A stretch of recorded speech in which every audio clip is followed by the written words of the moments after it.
નમસ્તે, જય માતાજી। વારાણસીની ગલીઓમાં ગંગાના કિનારે જ્યારે સૂરજ આથમી રહ્યો હતો ત્યારે મીરાના શ્વાસ પણ ધીમે ધીમે થંભી રહ્યા હતા। દેવ પોતાની પત્નીનો હાથ પકડીને ધ્રુસકે ધ્રુસકે રડી રહ્યો હતો, જ્યારે નાનકડો અર્જુન તેની માની મમતાથી અજાણ્યો ઘસઘસાટ ઊંઘી રહ્યો હતો। ચિતાની અગ્નિએ માત્ર મીરાના શરીરને જ ભસ્મ ન કર્યું, પરંતુ તે નાના ઘરની ખુશીઓને પણ રાખમાં બદલી દીધી। અંજલિએ પોતાની નાની હથેળીઓથી પોતાના ભાઈની આંખો ઢાંકી દીધી હતી। દુઃખનો વાદળ તે દિવસે બનારસના ઘાટો પર ખૂબ ભારે મહેસૂસ થઈ રહ્યો હતો। શોકની અવધિ વીતી ગયા પછી ઘરમાં સન્નાટો છવાઈ ગયો હતો, જે કોઈ પણ ઘોઘાટ કરતાં વધુ ડરામણો લાગતો હતો। દેવનું મન વણાટકામમાં લાગી રહ્યું ન હતું, અને નાના અર્જુનની ભૂખની પુકારને તેને હર પળ પોતાની મૃત પત્નીની યાદ અપાવતી હતી।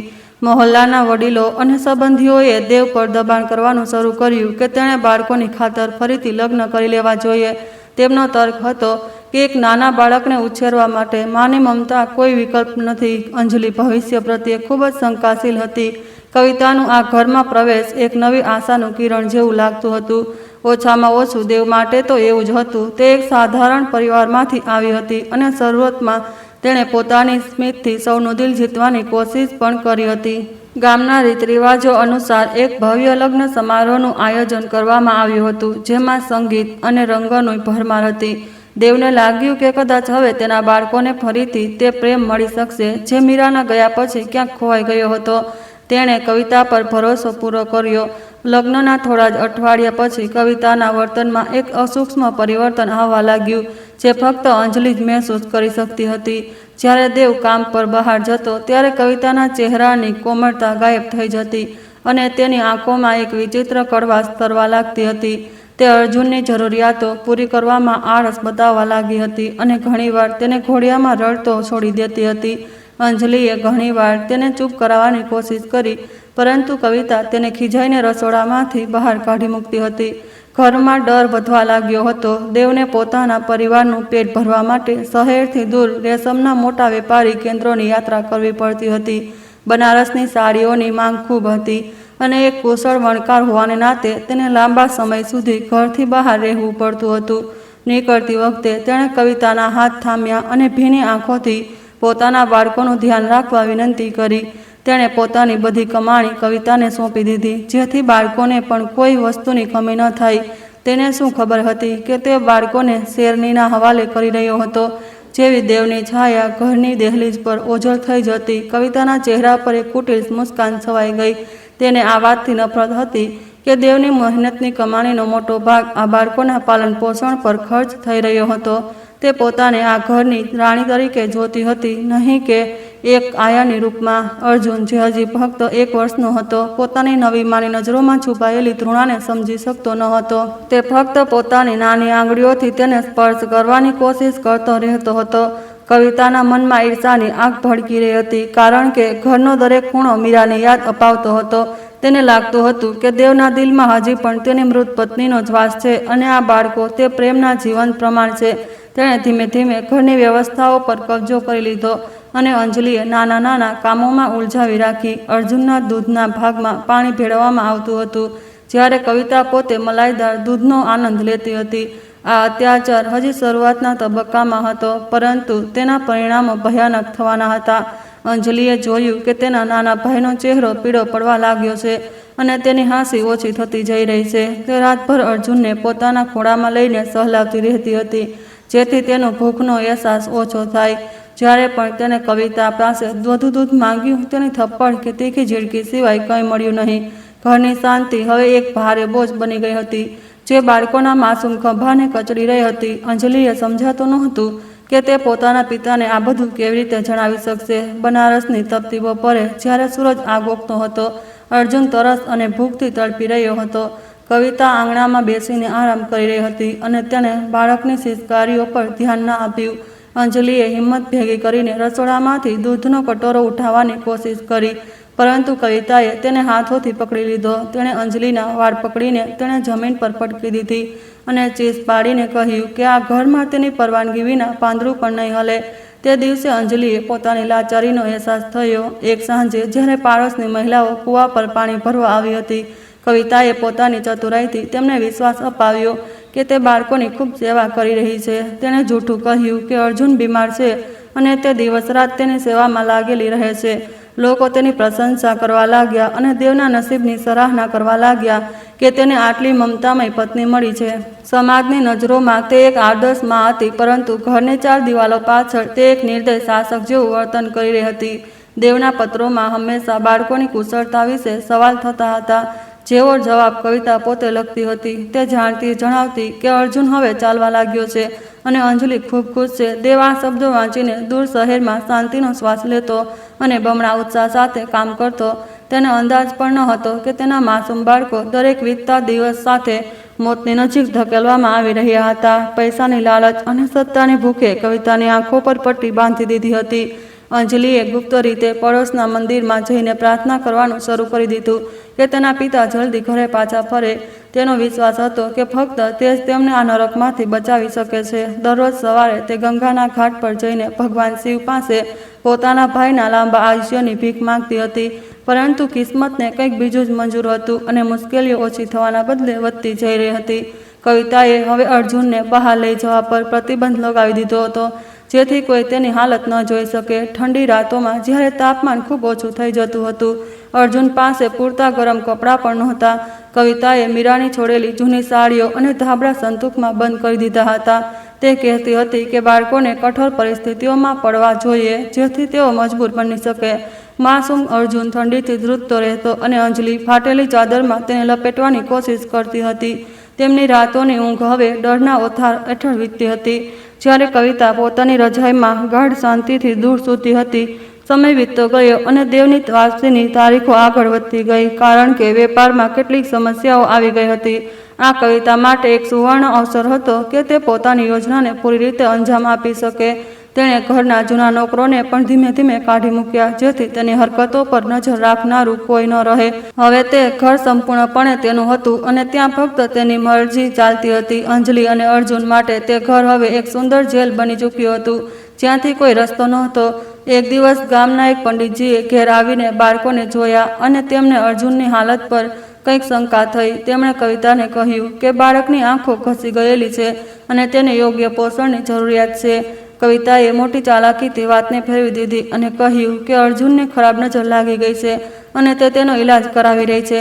પંડિતજી તેની વાતોમાં આવી ગયા અને કંઈક ભૂત આપીને જતા રહ્યા. તે દિવસ પછી કવિતા વધુ સતર્ક થઈ ગઈ અને તેણે બહારના લોકોને પ્રવેશ રોકી દીધો.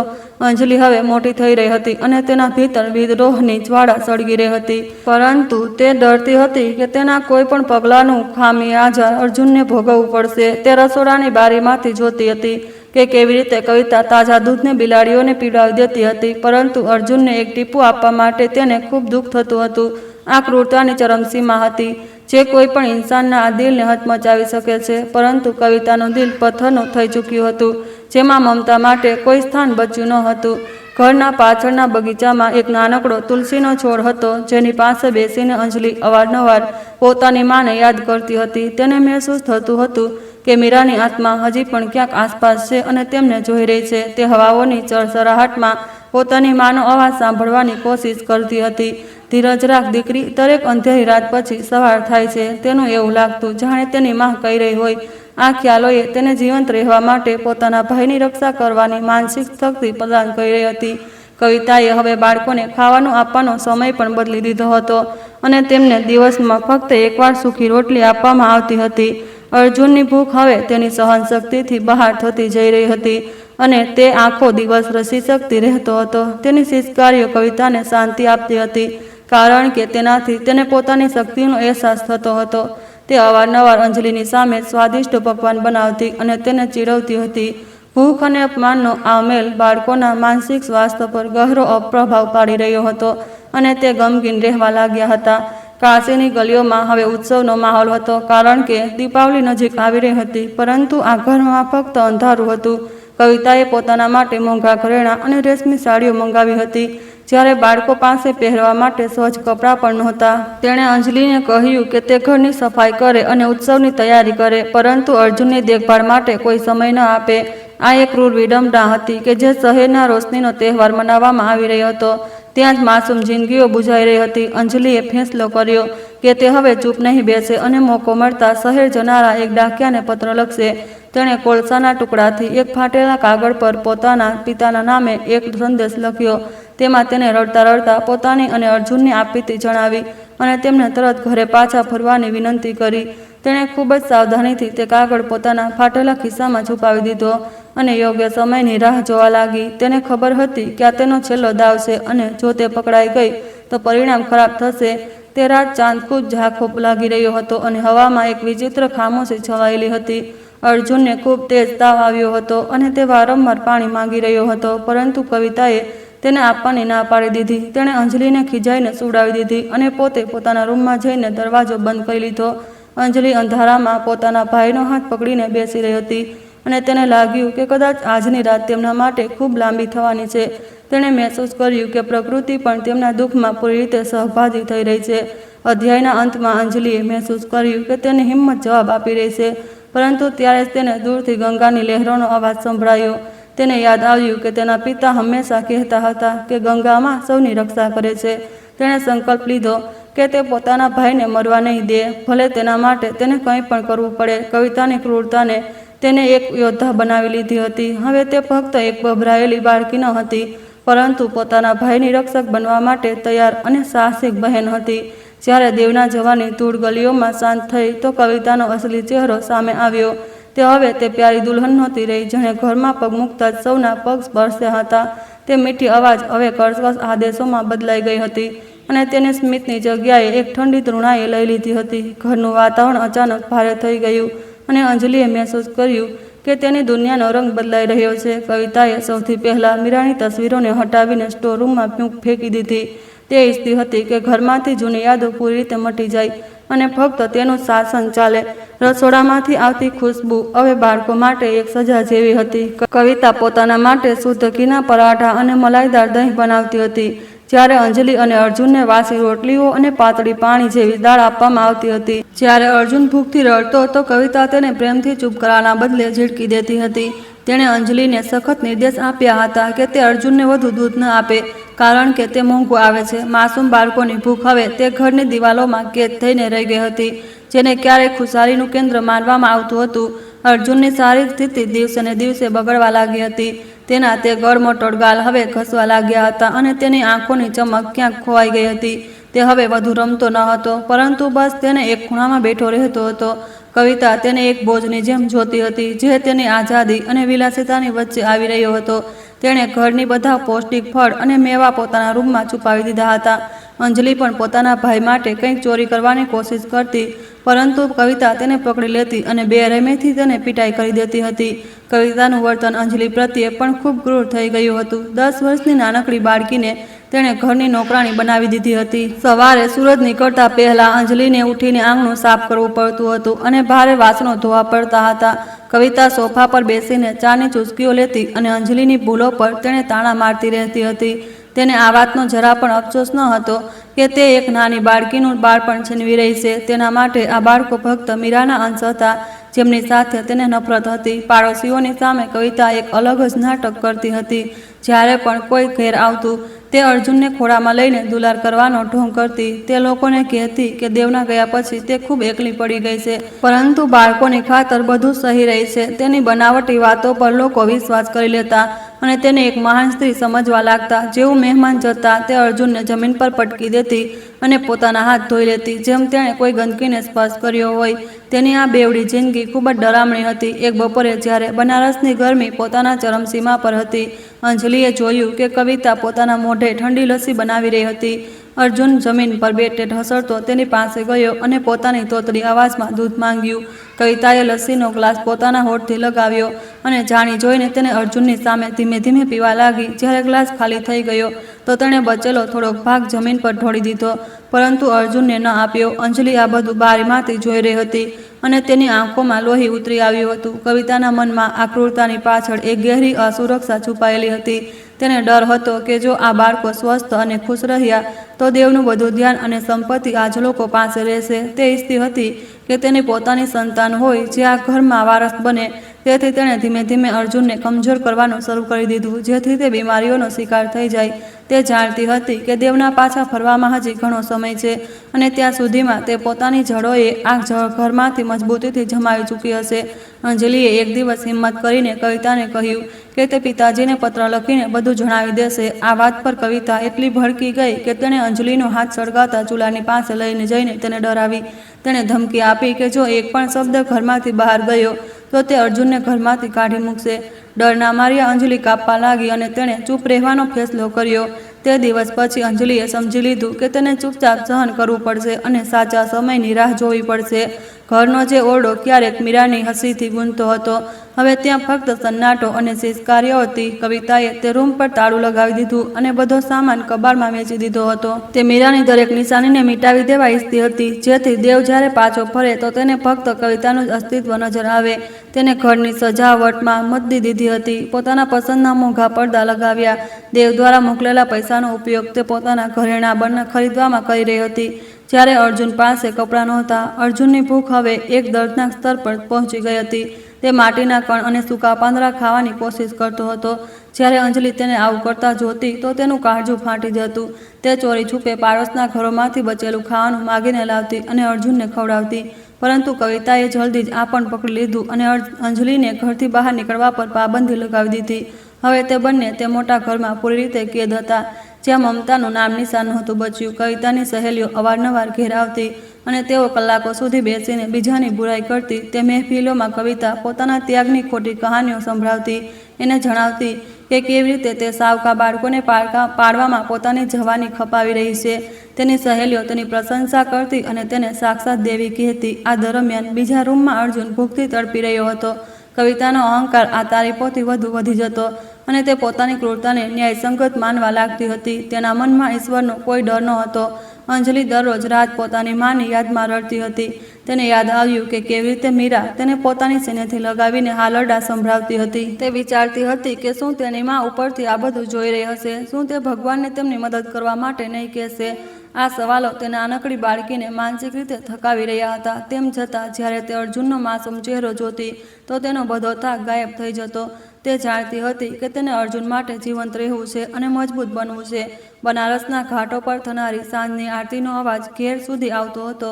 તે પવિત્ર મંત્રોની વચ્ચે કવિતાની ગાળો અને ખીજ એક બેસુરા રાગ લાગતી હતી. તે ઘર જે ક્યારેય એક મંદિર જેવું હતું, હવે તેને એક બુરકડાના જેવું મહેસૂસ થતું હતું, જ્યાં માસૂમોની ભાવનાઓનું કત્લ કરવામાં આવી રહ્યું હતું. કવિતાને લાગતું હતું કે તે જીતી રહી છે, પરંતુ તે ભૂલી ગઈ હતી કે કાશી વિશ્વનાથની નગરીમાં ન્યાયની ચક્કી ધીમે ચાલે છે પણ પીસે છે બહુ ઝીણું. તેનો પાપનો ઘડો ધીમે ધીમે ભરાઈ રહ્યો હતો. એક દિવસ કવિતાએ બજારમાંથી ખૂબ બધી મીઠાઈઓ મંગાવી, કારણ કે તેનો કોઈ અંગત તહેવાર હતો. તેણે અંજલિને આદેશ આપ્યો કે તે મીઠાઈઓને પાડોશમાં વેચીને આવે. અંજલિએ જોયું કે અર્જુન તે મીઠાઈઓ તરફ લલચાયેલ નજરોથી જોઈ રહ્યો હતો. તેણે એક નાનકડો બરફીનો ટુકડો ઉઠાવીને અર્જુનના મોંમાં નાખી દીધો. કવિતાએ આ જોઈ લીધું અને તેણે અંજલિને દંડાથી મારવાનું શરૂ કરી દીધું. તેણે ચીસ પાડીને કહ્યું કે આ બાળકોના નસીબમાં ફક્ત અભાવ લખેલો છે અને તેમને વિલાસિતાની આદત ન પાડવી જોઈએ. અર્જુન હવે ખૂબ ચૂપ રહેવા લાગ્યો હતો. તેની ઉંમરના બાળકો જ્યાં ભાગતા દોડતા હોય છે તે બસ એક જગ્યાએ સૂતો રહેતો હતો.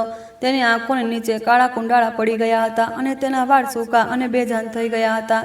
કવિતાને તેની આ હાલત જોઈને કોઈ દયા આવતી ન હતી, પરંતુ તે વિચારતી હતી કે આ મરી જાય તો સારું છે. તે તેને જાણી જોઈને ઠંડા ફર્શ પર સુવડાવતી હતી, જેથી તેને ન્યુમોનિયા થઈ જાય. તેની વિચારસરણી એટલી નીચી પડી ગઈ હતી કે તે 1 વર્ષના બાળકના મોતની કામના કરવા લાગી હતી. અંજલિએ મહેસૂસ કર્યું કે ઘરની દિવાલોમાં પણ જાણે કવિતાનો જ ખોફ સમાઈ ગયો છે. ફૂલના છોડ સુકાઈ ગયા હતા, કારણ કે કવિતા તેમને પાણી આપવાનું ભૂલી જતી હતી. ઘરમાં પાળેલી બિલાડી પણ કવિતાથી ડરીને ભાગી ગઈ હતી.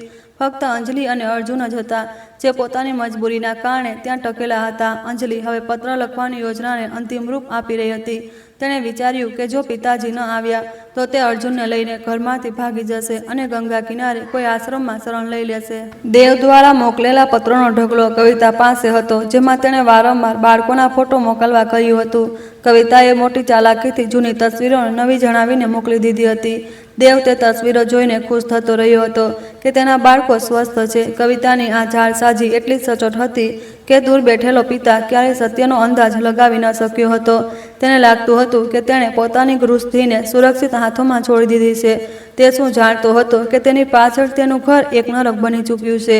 દીપાવલીના દિવસે કવિતાએ આખા ઘરને દીવાઓથી સજાવ્યું, પરંતુ અર્જુન અને અંજલિના ભાગમાં ફક્ત અંધારું આવ્યું. તેમને એક જૂના સ્ટોર રૂમમાં બંધ કરી દેવામાં આવ્યા, જેથી તેઓ ઉત્સવમાં ખલેલ ન પહોંચાડે. બહાર ફટાકડાનો અવાજ ગુંજી રહ્યો હતો અને લોકો ખુશીઓ મનાવી રહ્યા હતા, પરંતુ તે અંધારા રૂમમાં અંજલિ ભાઈને છાતીએ લગાવીને તેને ચૂપ કરાવી રહી હતી. અર્જુન ઠંડી અને ભૂખથી કાંપી રહ્યો હતો. તે રાત અંજલિએ પહેલીવાર મહેસૂસ કર્યું કે કદાચ ઇન્સાનિયત મરી ચૂકી છે. કવિતાએ હવે અંજલિના ખાવા પર પણ પહેરો બેસાડી દીધો હતો. તે તેને ફક્ત એક સમય ખાવાનું આપતી હતી અને કહેતી હતી કે વધુ ખાવાથી તે આળસુ થઈ જશે. અંજલિના હાડકાં દેખાવા લાગ્યા હતા અને તેની આંખોમાં એક વિચિત્ર શૂન્યતા આવી ગઈ હતી. તે હવે એક મશીનની જેમ કામ કરતી હતી, વિના કોઈ ફરિયાદના, પરંતુ તેના અંદરનો ગુસ્સો એક જ્વાળામુખીની જેમ પાકી રહ્યો હતો. તે બસ સાચા મોકાની તલાશમાં હતી, જ્યારે તે કવિતાના આ નકાબને ફાડી શકે અને દુનિયાને તેનો અસલી ચહેરો બતાવી શકે. શિયાળાની શરૂઆત થઈ ચૂકી હતી અને વારાણસીની સવાર હવે ધુમ્મસથી ભરેલી હોય છે. અર્જુનની ખાંસી હવે ખૂબ વધી ગઈ હતી અને રાત્રે તેની પાંસળીઓ તેજ ચાલવા લાગી હતી. કવિતાએ તેને કોઈ દવા આપવાના બદલે તેને કોસવાનું શરૂ કરી દીધું કે તે તેને સૂવા નથી દેતી. અંજલિએ પોતાની ફાટેલી ચાદર અર્જુનને ઓઢાડી દીધી અને પોતે આખી રાત ઠંડીમાં ઠૂઠવાઈ રહી.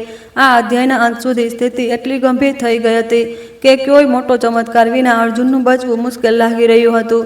અધ્યાયના અંતિમ ક્ષણોમાં અંજલિએ બારીમાંથી આકાશ તરફ જોયું અને એક તૂટતા તારાને જોયો. તેણે મનોમન પ્રાર્થના કરી કે ભલે તેની જાન ચાલી જાય, પણ તેનો ભાઈ બચી જાય. કવિતા પોતાના જીત પર મુસ્કુરાઈ રહી હતી, અજાણ કે સમયનું ચક્ર ફરવાનું છે. તેના અત્યાચાર હવે પોતાની સીમા પાર કરી ચૂક્યા હતા અને પ્રકૃતિ પોતાનું સંતુલન બનાવવાની તૈયારી કરી રહી હતી. આગલા અધ્યાયમાં તે ભયાનક ઘટનાનો ઉલ્લેખ થશે જેણે આ ઘટના પાયાને હંમેશા હલાવી દીધા. વારાણસીની ધુમ્મસ ભરી સવારમાં ગંગાની લહેરોમાંથી આવતી ઠંડી હવાઓ ઘરની તિરાડોમાંથી અંદર ઘૂસી રહી હતી. અર્જુનની ખાંસીનો અવાજ હવે વધુ પોકળ અને કમજોર થઈ ગયો હતો, જેમ કે તેના નાના એવા સીનામાં હવે વધુ શક્તિ બાકી ન બચી હોય. અંજલિએ તેને પોતાના ફાટેલા આંચળમાં કસીને લપેટી રાખ્યો હતો, પણ તેનું પોતાનું શરીર ઠંડીથી કાંપી રહ્યું હતું. ઘરનો ખૂણે ખૂણો મીરાની મમતામય ઉપસ્થિતિ માટે તલસી રહ્યો હતો, પરંતુ ત્યાં ફક્ત કવિતાની ભારે અને કઠોર પગલાંનો અવાજ સંભળાઈ રહ્યો હતો, જે રસોડામાં પોતાના માટે ચા બનાવી રહી હતી. અર્જુનનો ચહેરો પીળો પડી ચૂક્યો હતો અને તેની આંખોની ચમક ગાયબ થઈ ગઈ હતી. તે ભૂખથી એટલો કમજોર થઈ ગયો હતો કે હવે બરાબર રડી પણ નહોતો શકતો, બસ વચ્ચે વચ્ચે સિસકારીઓ ભરતો હતો. અંજલિએ પાસે રાખેલા લોટામાંથી તેને થોડું પાણી પીવડાવવાની કોશિશ કરી, પણ અર્જુને પોતાનું મોં ફેરવી લીધું. તેને પાણી નહીં, પોષણની જરૂર હતી, જે ફક્ત દૂધથી મળી શકતું હતું. અંજલિની પોતાની આંખોમાં આંસુ સુકાઈ ચૂક્યા હતા, પણ તેનું દિલ પોતાના ભાઈની હાલત જોઈને લોહી લુહાણ થઈ રહ્યું હતું. ત્યારે જ બહાર ગલીમાં દૂધવાળાની ઘંટડી સંભળાઈ, જે આ ઘર માટે રોજ શુદ્ધ અને તાજું દૂધ લઈને આવતો હતો. કવિતાએ દરવાજો ખોલ્યો અને મોટા વાસણમાં 2 લીટર દૂધ લીધું, જેની સફેદી અને ઘટતા દૂરથી જ દેખાઈ રહી હતી. દેવે વિશેષ નિર્દેશ આપ્યા હતા કે બાળકોને દૂધની કમી ન થવી જોઈએ અને તેના માટે તેણે પૂરતા પૈસા પણ આપ્યા હતા. પરંતુ કવિતા માટે તે દૂધ બાળકોનો હક નહીં, પરંતુ તેની વિલાસિતાનું સાધન હતું, જેને તે બીજા ઉપર ખર્ચવા નહોતી માંગતી. રસોડામાં ઉકળતા દૂધની મહેક આખા ઘરમાં ફેલાઈ ગઈ હતી, જેણે અર્જુનની ભૂખને એક તડપમાં બદલી દીધી. તે 1 વર્ષનો માસૂમ બાળક ફક્ત દૂધની ભાષા જાણતો હતો અને તેની આંખો રસોડાના દરવાજા પર ટકેલી હતી. તેણે પોતાની નાની અને કાંપતી આંગળીઓથી અંજલિનો હાથ પકડ્યો અને ધીમેથી દૂધ કહ્યું. તેની અવાજમાં એટલી વેદના હતી કે પથ્થર પણ પીગળી જાય, પણ કવિતાના ચહેરા પર સહેજ પણ ચિંતા ન આવી. તેણે જાણી જોઈને તપેલાને જોરથી પછાડ્યું, જેથી બાળકોને પોતાની સત્તાનો અહેસાસ કરાવી શકે. અંજલિએ હિંમત ભેગી કરી અને રસોડાની ઉંબરા પર જઈને ઊભી રહી, જ્યાં કવિતા મલાઈ ઉતારીને વાટકીમાં મૂકી રહી હતી. તેણે હાથ જોડીને ખૂબ જ નમ્ર સ્વરમાં વિનંતી કરી કે અર્જુનની તબિયત ખૂબ ખરાબ છે અને તેને થોડા દૂધની સખત જરૂર છે. કવિતાએ પલટીને તેને એવી નજરથી જોયું જેમ કે કોઈ તુચ્છ પ્રાણી હોય અને કંઈ પણ બોલ્યા વિના દૂધનું વાસણ પોતાની પાસે ખેંચી લીધું. તેણે અંજલિને ત્યાંથી હટી જવાનો આદેશ આપ્યો અને કહ્યું કે હમણાં તેની પૂજાનો સમય થઈ રહ્યો છે. મમતા વિનાના તે હૃદયમાં ભગવાન માટે શ્રદ્ધા તો હતી, પણ ઇન્સાનિયત માટે કોઈ જગ્યા નહોતી બચી. કવિતાએ મંદિરની સામે દીવો પ્રગટાવ્યો અને મંત્રોનો જાપ કરવા લાગી, જ્યારે બાજુના રૂમમાં એક બાળક ભૂખથી દમ તોડી રહ્યો હતો. અર્જુનના સિસકારાઓ હવે તેજ થવા લાગી હતી, કારણ કે દૂધની મહેક તેના નસકોરામાં સમાઈ ગઈ હતી. માજી, બસ એક નાની વાટકી આપી દો, તે ગઈકાલ રાતથી ભૂખ્યો છે. કવિતાએ પોતાના જાપ રોકીને અંજલિને એક જોરદાર તમાચો ઝડી દીધો. થપ્પડનો ગુંજ અને અંજલિની ચીસ અર્જુનને વધુ રડાવી દીધો. કવિતા ચીજ પાડી કે તેને ડિસ્ટર્બ ન કરવામાં આવે અને આ દૂધ ફક્ત તેના અને તેના આવનારા બાળક માટે છે. તેણે અંજલિને ધમકી આપી કે જો તેણે ફરીથી દૂધ માંગ્યું તો તે તેને ઘરના પાછળના અંધારા રૂમમાં બંધ કરી દેશે. લાચાર અંજલિ જમીન પર પડી અને પોતાના ભાઈને ચૂમવા લાગી જેથી તેને સાંત્વના આપી શકે. તે ઘરની દિવાલોએ કદાચ પહેલીવાર આટલી ક્રૂરતા જોઈ હતી જે ધર્મના નામે કરવામાં આવી રહી હતી. ત્યારે જ આંગણામાં એક કાળી બિલાડી મ્યાઉ મ્યાઉ કરતી આવી ગઈ જે અવારનવાર કવિતા પાસે ખાવાની તલાશમાં આવતી હતી. કવિતાનો ચહેરો અચાનક બદલાઈ ગયો અને તેની આંખોમાં એક વિચિત્ર દયા ઉમટી આવી જે તેણે ક્યારે તે બાળકોને નહોતી બતાવી. તેણે રસોડામાંથી તેજ તાજું ગરમ દૂધ ભરેલો કટોરો ઉઠાવ્યો જેને જોઈને અર્જુનની આંખો ફાટી ગઈ હતી. તેને લાગ્યું કે કદાચ તેની માનું દિલ પીગળી ગયું છે અને તે હવે તેને દૂધ પીવડાવવાની છે. તે પોતાની જગ્યાએ થોડોક હલવા લાગ્યો પરંતુ જે થયું તે કોઈ ડરાવના સ્વપ્નથી ઓછું નહોતું જેને જોઈને અંજલિની આત્મા કાંપી ગઈ.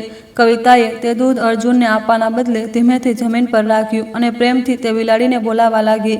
બિલાડી મોટા ચાવડે તે ઘટું દૂધ લબકારવા નારીને પીવા લાગી. જ્યારે અર્જુન ફક્ત થોડા હાથના અંતરે બેઠો તેને જોઈ રહ્યો હતો. તેના ચહેરા પર જે નિરાશા અને દુઃખના ભાવો આવ્યા તેમને શબ્દોમાં વર્ણવવા અસંભવ હતું. તે બાળક કદાચ સમજી ગયો હતો કે તેની કિંમત તે જાનવરથી પણ ઓછી છે. કવિતા ત્યાં ઊભી રહીને મુસ્કુરાતી રહી અને બિલાડીની પીઠ પસરાવવા લાગી જેમ તે કોઈ મોટું ખૂબ પુણ્યનું કામ કરી રહી હોય. અર્જુને પોતાની નાની હથેળી ફર્શ પર મારી અને જોરથી રડવા લાગ્યો. તેની આંખોમાંથી આંસુઓની ધારા વહેવા લાગી. તે ભૂખથી એટલો પાગલ થઈ રહ્યો હતો કે તેણે જમીન પર પડેલા દૂધના કેટલાક ટીપાને ચાટવાની કોશિશ કરી.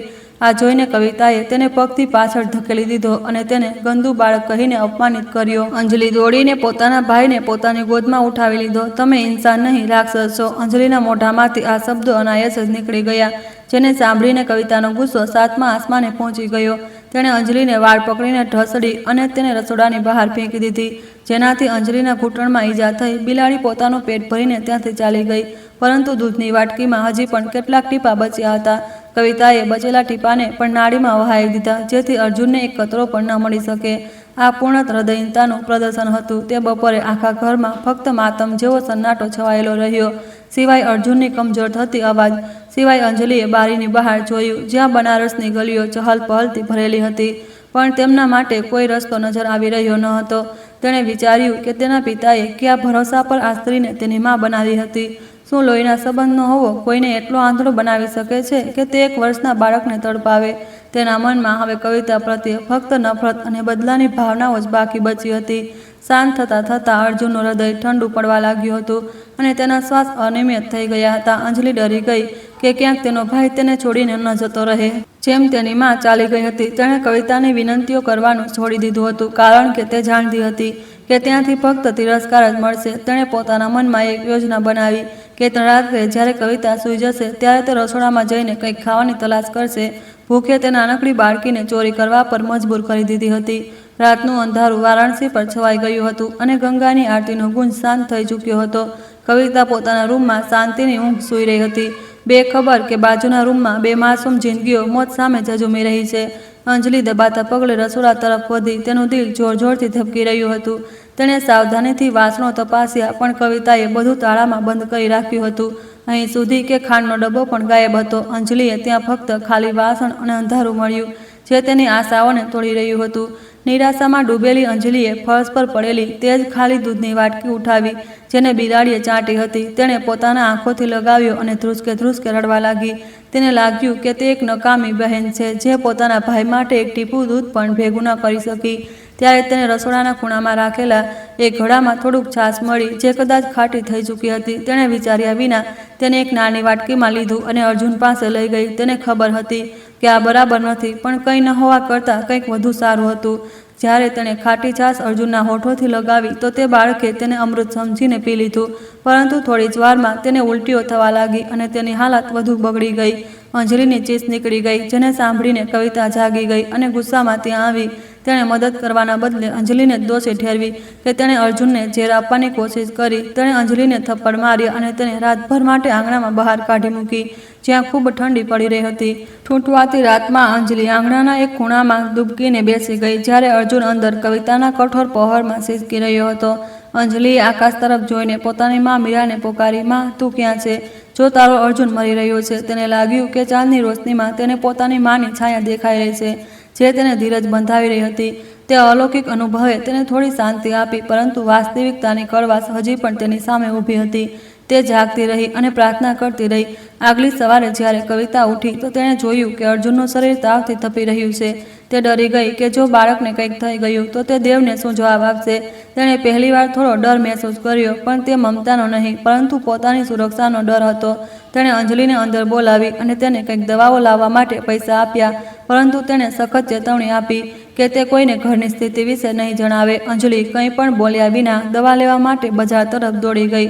રસ્તામાં અંજલિની મુલાકાત તે જ જૂના દૂધવાળા સાથે થઈ, જેણે તેને રડતા જોઈ. તેણે પૂછ્યું કે શું થયું, તો અંજલિની ચૂપકેદીએ તેને બધું જણાવી દીધું. દૂધવાળાએ કંઈ પણ વિચાર્યા વિના પોતાની સાયકલમાંની એક નાની બોટલ દૂધ આપ્યું અને અંજલિને આપી દીધું. દીકરી, આ લઈ જા અને તેને પીવડાવી દે. પૈસાની ચિંતા ન કરજે. અંજલિને લાગ્યું કે જેમ ભગવાને પોતે હાથ લંબાવીને તેની મદદ કરી છે.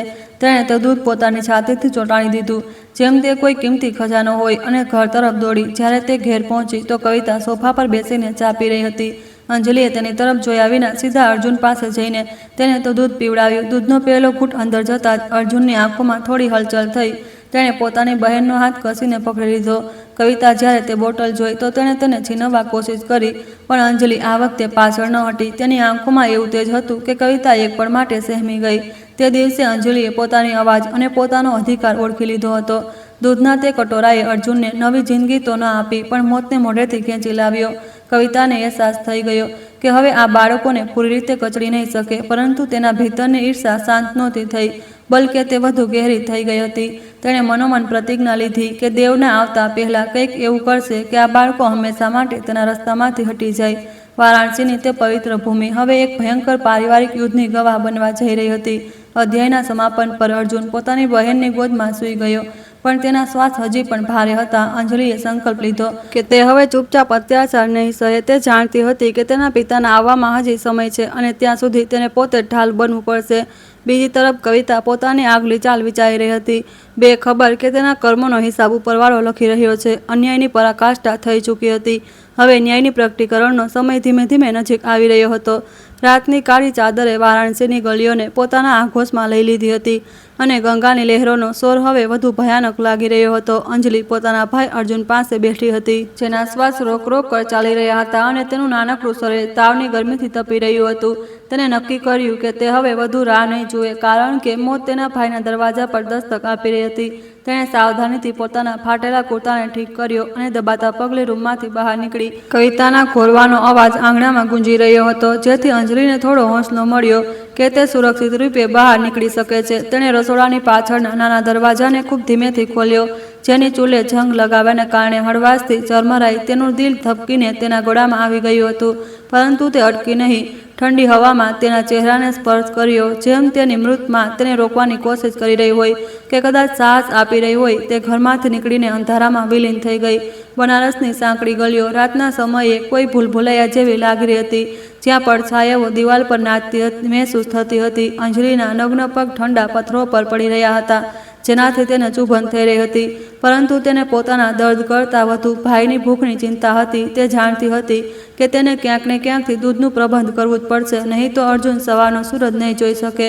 તેની આંખો દરેક તે ઘરને જોઈ રહી હતી, જ્યાં કદાચ કોઈ દીવો સળગી ન રહ્યો હોય અને કોઈ દયાળુ હૃદય હોય. તેણે પાસેના એક સમૃદ્ધ પાડોશીના ઘરનો દરવાજો ખખડાવ્યો, જે દિવસમાં અવારનવાર અર્જુનને નાનકડો રાજકુમાર કહીને બોલાવતા હતા. ઘણીવાર દસ્તક આપ્યા પછી એક બારી ખુલી અને એક નારાજ ચહેરો બહાર ડોકાયો, જેણે અંજલિને આ સમયે પરેશાન કરવા માટે ખીજાઈ. જ્યારે તેણે રડતા રડતા દૂધની ગુહાર લગાવી તો પાડોશીએ નિર્દયતાથી કહ્યું કે તેઓ અડધી રાતે પોતાની ઊંઘ ખરાબ કરી શકતા નથી. દરવાજો જોરથી બંધ થઈ ગયો અને અંજલિ ત્યાં જ સીડીઓ પર બેસીને ધ્રુસકે રડવા લાગી. તેનું દિલ તૂટી ગયું હતું. તેણે હાર ન માની અને મણિકર્ણિકા ઘાટની દિશામાં વધવા લાગી, જ્યાં સ્મશાનની અગ્નિ ક્યારેક શાંત થતી ન હતી. ત્યાં તેને કેટલીક ચાની દુકાનો મળવાની આશા હતી, જે તીર્થયાત્રીઓ માટે રાતભર ખુલ્લી રહેતી હતી. રસ્તામાં રખડતા કૂતરાઓના એક ઝુંડે તેને ઘેરી લીધું અને તેઓ તેના પર ભસવા લાગ્યા. અંજલિએ ડરના માર્યા પોતાની આંખો બંધ કરી લીધી અને ભગવાન શિવનું નામ જપવા લાગી. તેને લાગ્યું કે આજે તેની જિંદગીનો પણ અંત થઈ જશે, પરંતુ ત્યારે જ દૂરથી એક પથ્થર આવીને કૂતરાઓને લાગ્યો. એક વૃદ્ધ સાધુએ જે પાંચેના ચબૂતરા પર સૂતા હતા દંડો પછાડીને કૂતરાઓને ભગાડી દીધા અને અંજલિની પાસે આવ્યા. તેમણે જ્યારે તે નાનકડી બાળકીને આટલી રાતે એકલી જોઈ તો તેમની આંખોમાં કરુણા ભરાઈ આવી. અંજલિએ પોતાની પૂરી કહાની તેમને સંભળાવી કે કેવી રીતે તેની સાવકીમાં તેના ભાઈને મારી નાખવા માગે છે. સાધુ મહારાજે પોતાની જાળીમાંથી એક માટીનો સકોરો કાઢ્યો અને તેમાં થોડુંક ગરમ દૂધ ભરીને તેને આપ્યું. તે દૂધ કદાચ તેમના ફેડરહસ પર પોતાના ભોજનનો છેલ્લો હિસ્સો હતો જેને તેમણે આપી દીધો. અંજલિ માટે તે દૂધનો સકોરો કોઈ દિવ્ય પ્રસાદથી ઓછો ન હતો જેને તેણે મોટી સાવધાનીથી પોતાના બંને હાથોમાં થામી લીધો. સાધુએ તેને આશીર્વાદ આપ્યો અને કહ્યું કે સત્ય અને પ્રેમની રક્ષા સ્વયં પરમાત્મા કરે છે, તેને તેથી ડરવાની જરૂર નથી. અંજલિએ તેમના ચરણ સ્પર્શ કર્યા અને પાછા પોતાના ઘર તરફ દોડવા લાગી. તેનો ઉત્સાહ હવે તેના ડરથી ક્યાંય વધુ મોટો હતો. તે ઈચ્છતી હતી કે બસ કોઈ પણ રીતે તે સુરક્ષિત ઘરે પહોંચી જાય અને પોતાના નાના ભાઈને દૂધ પીવડાવી શકે. વાપસીનો રસ્તો વધુ પડકારજનક હતો કારણ કે ધુમ્મસ હવે ગાઢ થઈ ચૂક્યું હતું અને રસ્તો બરાબર દેખાઈ રહ્યો ન હતો. તે દરેક પગલું સાવધાનીથી મૂકી રહી હતી જેથી દૂધનું એક ટીપું પણ જમીન પર ન પડે. જ્યારે તે પોતાના ઘરની ગલીના વળાંક પર પહોંચી તો તેણે જોયું કે તેના ઘરની બત્તીઓ સળગી રહી હતી. તેનું દિલ બેસી ગયું કારણ કે તેનો મતલબ હતો કે કવિતા જાગી ચૂકી છે. હવે તેને કોઈ પણ રીતે પકડાયા વિના અંદર દાખલ થવું હતું અને પોતાના ભાઈની જાન બચાવી હતી. તેણે રસોડાના દરવાજાને બદલે દિવાલ કૂદીને અંદર જવાનો ફેસલો કર્યો જે એક નાનકડી બાળકી માટે ખૂબ કઠિન કામ હતું. તેણે એક જૂની લાકડાની મેજને દિવાલના સહારે ઊભી કરી અને ધીમેથી ઉપર ચડી ગઈ. ઉપરથી કૂદતી વખતે તેના ઘૂંટણ છોલાઈ ગયા અને લોહી નીકળવા લાગ્યું, પરંતુ તેણે દૂધના કટોરાને બચાવી લીધો. તે બિલાડીની જેમ દબાતા પગલે અર્જુનના રૂમ તરફ વધી. અર્જુન હજી પણ તે જ અવસ્થામાં હતો જેનો ચહેરો પીળો અને શરીર નિર્જીવ હતું જેવું લાગી રહ્યું હતું. અંજલિએ ચમચીથી ધીમે ધીમે અર્જુનના મોંમાં દૂધના ટીપા નાખ્યા જેનાથી તે માસૂમના ચહેરા પર થોડી હલચલ થઈ. જેમ જેમ દૂધ તેના ગળામાંથી નીચે ઉતર્યું તેના શ્વાસ થોડા સ્થિર થવા લાગ્યા અને શરીરની તપન ઓછી થઈ. અંજલિએ રાહતનો એક શ્વાસ લીધો અને ભગવાનનો આભાર માન્યો. તેને લાગ્યું કે તેની માની આત્મા ત્યાં જ પાસે ઊભી મુસ્કુરાઈ રહી છે. તેણે અર્જુનનું માથું ચૂમ્યું અને તેને પોતાની બાહોમાં સુવડાવી દીધો. તે પળ માટે આખી દુનિયાનો ડર અને દુઃખ મટી ગયો હતો. પરંતુ આ સુકૂન વધુ સમય ન રહ્યું કારણ કે કવિતા રૂમના દરવાજા પર આવીને ઊભી રહી હતી. તેની આંખોમાં ગુસ્સો અને હેરાનીનો મિશ્રિત ભાવ હતો કે અંજલિને દૂધ ક્યાંથી મળ્યું. તેણે અંજલિનો હાથ મરડ્યો અને તેની પાસેથી ખાલી સકોરો છીનવી લીધો. કવિતા તેની કમેન્ટ્સનો અને દૂધ ક્યાંથી લાવ્યાનો પૂછીને ચીસ પાડી કે તે ચોર છે અને તેણે જરૂર ક્યાંકથી ચોરી કરી છે. તેણે અંજલિને મારવાનું શરૂ કરી દીધું પરંતુ અંજલિએ એક શબ્દ પણ ન કહ્યું. તે બસ પોતાના ભાઈ તરફ જોઈ રહી હતી જે હવે થોડી ઊંડી ઊંઘમાં સૂઈ રહ્યો હતો. કવિતાએ અંજલિને જમીન પર પટકી દીધી અને તેને ધમકી આપી કે તે સવાર થતાં જ પંચાયતને બોલાવશે. તેને લાગ્યું કે અંજલિના આ સાહસથી તેની સત્તાને ખતરો થઈ શકે છે. તેણે તે માટીનો સકોરો આંગણામાં ફેંકી તોડી દીધો અને બળબડાટ કરતા પોતાના રૂમમાં પાછી ચાલી ગઈ. અંજલિએ તૂટેલા ટુકડાઓને ભેગા કર્યા અને તેમની પોતાની છાતીથી લગાવી લીધા. તે જાણતી હતી કે આ ફક્ત એક રાતની જીત હતી અને અસલી સંઘર્ષ હજી બાકી હતો. તેને હવે વધુ સતર્ક રહેવું હતું. સવારનો સૂરજ જ્યારે ગંગાની લહેરો પર પોતાની સુવર્ણ કિરણો વેરવી રહ્યો હતો ત્યારે ઘરમાં ફરીથી તણાવનો માહોલ હતો. કવિતાએ પાડોશની સ્ત્રીઓને ભેગી કરી લીધી હતી અને અંજલિની વિરુદ્ધ ઝેર ઓકવાનું શરૂ કરી દીધું. તેણે દાવો કર્યો કે અંજલિ રાત્રે છોકરાઓને મળવા બહાર જાય છે અને ઘરની બદનામી કરી રહી છે. ભોળી ભાળી ગ્રામીણ મહિલાઓ પડોશની તેની વાતોમાં આવવા લાગી અને અંજલિને તિરસ્કાર ભરી નજરોથી જોવા લાગી. અંજલિએ પોતાનું માથું ઝુકાવી લીધું પરંતુ તેની આંખોમાં હવે વિદ્રોહની ચમક હતી. સમાજની આ બંધીશો અને ખોટી ધારણાઓ એક અનાથ બાળકી માટે સૌથી મોટી દુશ્મન બની ગઈ હતી. કોઈ પણ આ સાંભળવા તૈયાર ન હતું કે તે ફક્ત પોતાના ભાઈનો જીવ બચાવવા ગઈ હતી. કવિતાએ પોતાની જીતનો જશ્ન મનાવ્યો અને અંજલિને રસોડામાં કામ કરવાથી ના પાડી દીધી. હવે તેમને ખાવા માટે પૂરી રીતે કવિતાની દયા પર નિર્ભર રહેવું પડતું હતું. અંજલિએ નક્કી કર્યું કે તે હવે વધુ ચૂપ નહીં રહે અને પોતાના પિતાને સત્ય જણાવવાનો કોઈ અન્ય સુરક્ષિત રસ્તો જલ્દી શોધી કાઢશે. તે દિવસે બપોરે અંજલિએ ચોરી છુપી એક જૂના બોક્સમાંથી પોતાની માનો એક ફોટો કાઢ્યો અને તેને અર્જુનને બતાવ્યો. જો ભાઈ, આ આપણી અસલી માં છે. તે આપણને ક્યારેય ભૂખ્યા નહીં રહેવા દે, તેણે ફૂસફૂસતા કહ્યું. અર્જુને ફોટાને સ્પર્શ કર્યો અને કદાચ પહેલીવાર મુસ્કુરાયો. તે મુસ્કાને અંજલિને તે બધી શક્તિ આપી દીધી જે તેને આ નરકમાં જીવંત રહેવા માટે જોઈતી હતી. તે જાણતી હતી કે સત્યની જીત મોડી જ પણ એક દિવસ ચોક્કસ થશે. કવિતાએ હવે ઘરના દરવાજા પર તાળું લગાવવાનું શરૂ કરી દીધું હતું જેથી અંજલિ ફરીથી બહાર ન જઈ શકે. તેણે અર્જુનના દૂધવાળા હિસ્સાને પૂરી રીતે બંધ કરી દીધો હતો અને તેને ફક્ત ઉકળેલું ગંદુ પાણી આપવા લાગી. અર્જુનનું સ્વાસ્થ્ય ફરીથી બગડવા લાગ્યું પરંતુ આ વખતે અંજલિ પાસે બહાર જવાનો કોઈ રસ્તો ન હતો. તે દરરોજ બારીમાંથી જોતી કે શું તેના પિતા પાછા આવી રહ્યા છે. તેની પ્રાર્થનાઓ હવે વધુ ગહેરી અને પહેલાં કરતાં ક્યાંય વધુ દર્દનાક થતી જઈ રહી હતી. ગંગા કિનારાનું તે ઘર જે ક્યારેક ખુશીઓનું ઠેકાણું હતું, હવે એક ઉગડામણ ભરી જેલ બની ચૂક્યું હતું, જ્યાં ઉમ્મીદના કિરણો પણ પ્રવેશ કરવાથી ડરતા હતા. કવિતાનો અહંકાર અને તેની ક્રૂરતા હવે પોતાની ચરમસીમા પર હતી. તે અવારનવાર કહેતી હતી કે મીરાના બાળકોનું આ ઘરમાં કોઈ ભવિષ્ય નથી. અંજલિએ પોતાના મનને પથ્થર બનાવી દીધું હતું. તેણે શીખ્યું કે કેવી રીતે પોતાની ભૂખને મારવી છે, જેથી તે અર્જુનના ભાગનું થોડું ખાવાનું તેને બચાવીને છુપકેથી ખવડાવી શકે. એક સાંજે અંજલિએ જોયું કે કવિતા પોતાની કોઈ સહેલીથી ફોન પર વાત કરી રહી હતી અને તેને શહેર આવવાનું નિમંત્રણ આપી રહી હતી. તે પોતાની સુખ સુવિધાની યોજના બનાવી રહી હતી. જ્યારે તેની સામેની માસૂમ જાન ખતરામાં હતી, અંજલિએ સમજી લીધું કે તેને હવે કંઈક મોટું કરવું પડશે. તેણે ઘરમાં છુપાયેલા કેટલાક જૂના સિક્કાઓને શોધી કાઢ્યા, જે મીરાએ ક્યારેક આપાત સ્થિતિ માટે રાખ્યા હતા. તેણે તે સિક્કાઓને પોતાની પાસે સુરક્ષિત રાખી લીધા, જેથી સમય આવવા પર તેનો ઉપયોગ કરી શકે. અધ્યાયનો આ હિસ્સો અંજલિના તે સંઘર્ષ દર્શાવે છે, જ્યાં તે હાર માનવા બદલ દરરોજ એક નવો રસ્તો શોધે છે. તેની મમતા અને તેનો ત્યાગ તેને પોતાની ઉંમરથી ખૂબ મોટી બનાવી ચૂક્યો હતો. તે ફક્ત 10 વર્ષની હતી, પરંતુ તેની જવાબદારીઓ કોઈ પુખ્ત વ્યક્તિથી પણ વધુ હતી. કવિતાને લાગ્યું કે તે જીતી રહી છે, પરંતુ એ નહોતી જાણતી કે અંજલિની ખામોશીની પાછળ એક ભયંકર તોફાન ભાગી રહ્યું છે, જે જલ્દી તેની સત્તાને પૂરી રીતે તબાહ કરી દેશે. રાત ફરીથી ગહેરી થઈ રહી હતી અને આ વખતે અંજલિએ ભાગવાની કોશિશ ન કરી, પરંતુ તે જાગતી રહી અને અર્જુનનો હાથ થામી રહી. તેણે ગંગામાને ગુહાર લગાવી કે તેના પિતાને સહી સલામત પાછા મોકલી દે. તેને મહેસૂસ થયું કે તેની પ્રાર્થનાઓમાં હવે એક અલગ પ્રકારની શક્તિ છે. દૂર ક્યાંય મંદિરની ઘંટડી વાગી, જેમ ઈશ્વરે તેની પુકાર સાંભળી લીધી હોય. કવિતાના ક્રૂરતાનો અંત હવે ખૂબ નજીક હતો અને ન્યાયનું પૈડું તેજીથી ફરવા લાગ્યું હતું. અંતમાં અંજલિએ અર્જુનના કાનમાં ધીમેથી કહ્યું કે ડરીશ નહીં ભાઈ, આપણે આ આગમાંથી જરૂર બહાર નીકળીશું. તેણે પોતાની માની તસવીરને ફરીથી સીનેથી લગાવી અને ભવિષ્ય પ્રત્યે એક નવી ઉમ્મીદ સાથે પોતાની આંખો બંધ કરી લીધી. કવિતા પોતાના બિસ્તર પર કરવટો બદલી રહી હતી. કદાચ તેને પોતાના કર્મોની આહટ સંભળાવા લાગી હતી. આવનારો કાલ વારાણસીના આ ઘર માટે ખૂબ મોટો બદલાવ લઈને આવવાનો હતો, જેને હવે કોઈ પણ વ્યક્તિ રોકી શકતો ન હતો. બનારસના સ્ટેશન પર જ્યારે ટ્રેન ઊભી રહી તો દેવના દિલના ધબકારા તેજ હતા. તેણે પોતાના બાળકો માટે શહેરથી સુંદર રમકડાં અને રેશમી કપડાં ખરીદ્યા હતા. તે પોતાની પત્ની કવિતાને પણ સરપ્રાઈઝ આપવા માંગતો હતો, કારણ કે તેને પત્રોમાં ઘરનું આટલું સારું વર્ણન કર્યું હતું. જેવો તે પોતાની ગલીમાં પહોંચ્યો, તેને ગંગાની લહેરોમાં એક વિચિત્ર ખામોશી મહેસૂસ થઈ. તેને લાગ્યું જેમ ઘરની દિવાલો તેને કંઈક જણાવવાની કોશિશ કરી રહી હોય. તેણે ભારે મનથી પોતાના ઘરની જૂની કુંડી ખખડાવી અને ચૂપચાપ જવાબની રાહ જોવા લાગ્યો. કવિતાએ જ્યારે દરવાજો ખોલ્યો તો તેના ચહેરાનો રંગ ઉડી ગયો.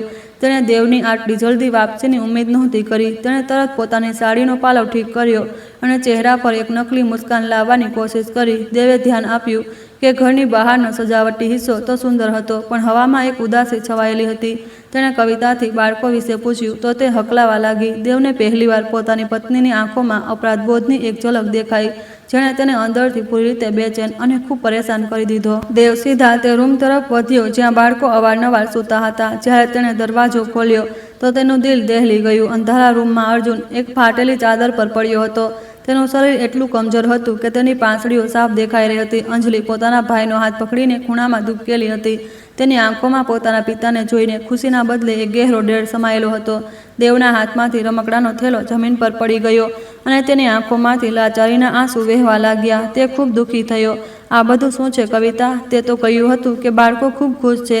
દેવના અવાજમાં ગર્જના હતી, જેણે આખા ઘરને હલાવી દીધું. કવિતાએ તરત પોતાની સફાઈ આપવાનું શરૂ કરી દીધું અને રડવાનું નાટક કરવા લાગી. તેણે આરોપ લગાવ્યો કે અંજલિ તેને ખૂબ પરેશાન કરે છે અને અર્જુન જન્મથી જ કમજોર છે. તેણે દેવને વિશ્વાસ અપાવવાની કોશિશ કરી કે તે બાળકોની દેખભાળમાં પોતાની જાન લગાવી રહી છે, પરંતુ દેવની સામે હવે હકીકત ઊભી હતી. તેને જૂઠના પડદાઓથી ઢાંકવું હવે નામુમકિન થઈ ચૂક્યું હતું. તેની પૂરી આત્મા કાંપી રહી હતી. અંજલિએ જ્યારે પોતાના પિતાનો ક્રોધ જોયો તો તેની આ ખોવાયેલી હિંમત પાછી આવી. તેણે દેવના પગ પકડી લીધા અને રડતા રડતા કહ્યું તે બધું જણાવી દીધું જે છેલ્લા મહિનાઓમાં થયું હતું. તેણે જણાવ્યું કે કેવી રીતે કવિતાએ અર્જુનના મોંમાંથી દૂધનો કટોરો છીનવીને બિલાડીને પીવડાવી દીધો હતો. તેણે તે ફાટેલો પત્ર પણ બતાવ્યો, જેણે તેને દેવને મોકલવા માટે મોટી મુશ્કેલીથી લખ્યો હતો. દેવે જ્યારે પત્ર વાંચ્યો તો તેને પોતાની આંખો પર વિશ્વાસ ન થયો. તેની પોતાની પત્ની આટલી નિર્દય હોઈ શકતી હતી. કવિતાએ હવે પોતાનો પાસો બદલ્યો અને દેવ પર જ ચીસ પાડવા લાગી. તેણે કહ્યું કે આ ઘરની સ્ત્રીઓની કોઈ ઇજ્જત નથી અને એક નાની બાળકીની વાતો પર ભરોસો કરવો સરાસર જૂઠ છે. તેણે દેવને યાદ અપાવ્યું કે તેણે પોતાની પૂરી જવાની આ ઘરની સેવામાં લગાવી દીધી. તેણે સમાજ અને સંબંધીઓનો વાસ્તો આપ્યો કે જો તે ઘર છોડી ગઈ તો દેવની સમાજમાં નાક કપાઈ જશે. તે જાણતી હતી કે દેવ એક મર્યાદા પુરુષોત્તમ સમાજનો હિસ્સો છે, જ્યાં અલગાવને ખૂબ જ ખરાબ માનવામાં આવે છે. દેવે અર્જુનને પોતાની ગોદમાં ઉઠાવ્યો તો તે એક સૂકા પાંદડાની જેમ હલકો મહેસૂસ થયો. 1 વર્ષનો બાળક, જેને અત્યાર સુધી ભાગવું દોડવું જોઈતું હતું, તે પોતાની આંખો ખોલવામાં પણ અસમર્થ હતો. તેના મોંમાંથી દૂધની ગંધ નહીં, પરંતુ ભૂખની દુર્ગંધ આવી રહી હતી. અંજલિના હાથો પર ઈજાના નિશાન જોઈને દેવનું લોહી ઉકળી ઉઠ્યું. તેને ખુદ પર નફરત થવા લાગી કે તે પોતાના બાળકોને મોતને મોઢે છોડીને ચાલી ગયો હતો. તેણે કવિતા તરફ જોયું, જેની આંખોમાં હવે કોઈ પણ પસ્તાવો નહોતો. સ્વર સાંભળીને પાડોશની તે જ વૃદ્ધ મહિલા અંદર આવી, જેણે ઘણીવાર અંજલિની મદદ કરી હતી. તેણે દેવને જણાવ્યું કે કવિતાએ બાળકો પર ખૂબ અત્યાચાર કર્યા છે. તેણે પોતાની આંખોથી કવિતાના બાળકોને મારતા અને તેમને ભૂખ્યા રાખતા જોયા હતા. પાડોશીઓની ગવાહીએ કવિતાના જૂઠના કિલ્લાને પૂરી રીતે ધ્વસ્ત કરી દીધો. હવે તે સમાજમાં પણ બદનામ થઈ ચૂકી હતી.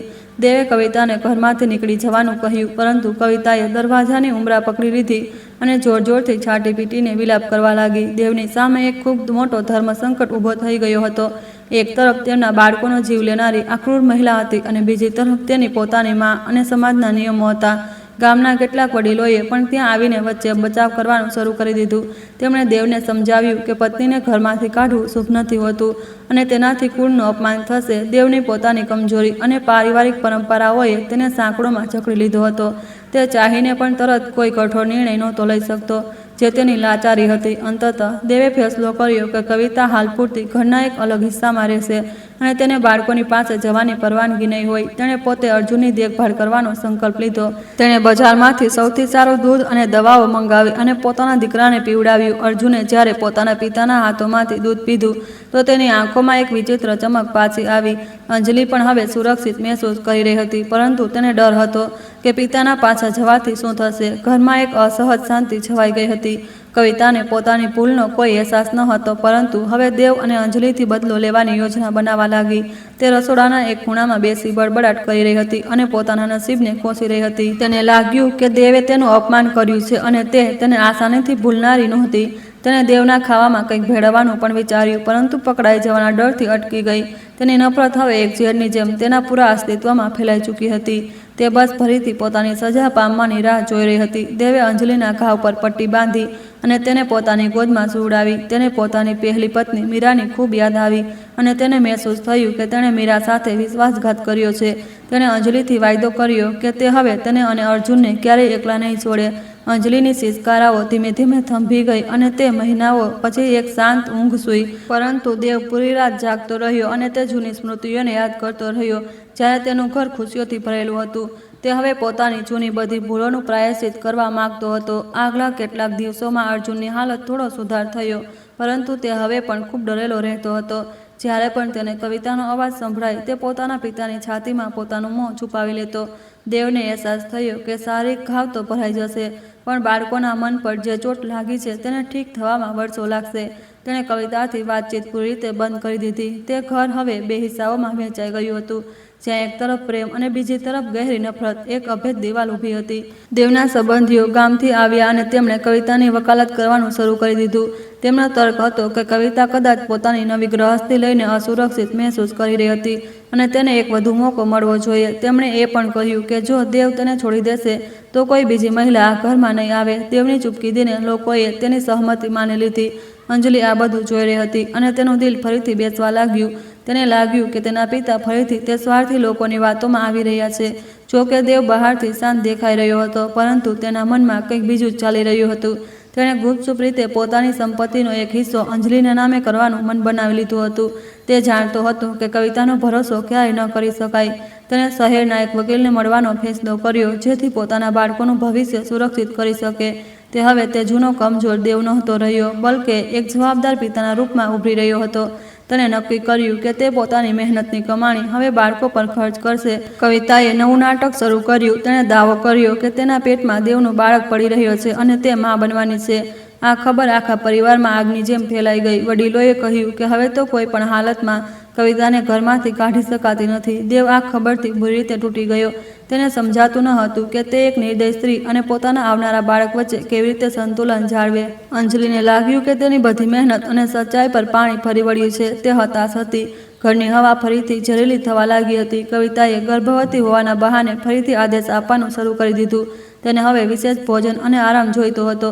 જ્યારે અંજલિને ફરીથી કામમાં જોતરી દેવામાં આવી, દેવ લાચાર હતો, કારણ કે તે પોતાના જ અજાત બાળકનો ગુનેગાર બનવા નહોતો માંગતો. તેણે ફરીથી કામ પર જવાની વાત વિચારી, પરંતુ બાળકોને ફરીથી તે નરકમાં છોડવાની હિંમત નહોતી ભેગી કરી શકતો.